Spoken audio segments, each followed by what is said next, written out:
Hi everyone, welcome back to another tutorial from Wake&Tech.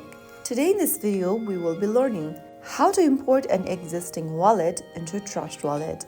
If you already have a cryptocurrency wallet with a recovery or a secret phrase and you'd like to bring it to Trust wallet, then this tutorial will walk you through the process safely and correctly. Before you begin, make sure you have your 12-word or sometimes 24-word secret phrases from your existing wallet, and once you're sure you have it, launch open the Trust Wallet app.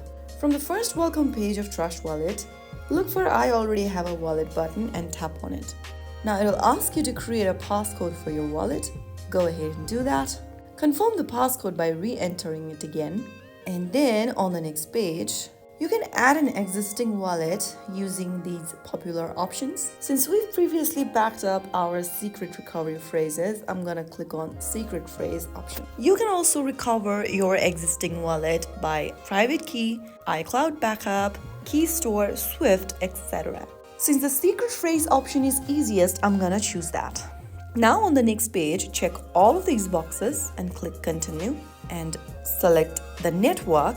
And on the next page, enter your secret phrases in the correct order. You can also name your wallet if you want by clicking on main wallet option at the top and erasing it and typing a new one. So after you have done that, go to the secret phrase option and write down the secret recovery phrases in the correct order. After typing down your recovery phrases in the correct order, click on Restore Wallet. If your recovery phrases are correct, you will be able to import your wallet right away. And you've successfully imported your existing wallet into a Trust wallet. From here, you can send, receive, swap, stake, or manage your assets all in one place. If you found the video helpful, don't forget to like, share, and subscribe to our channel. I will see you again in the next video. Thanks for watching.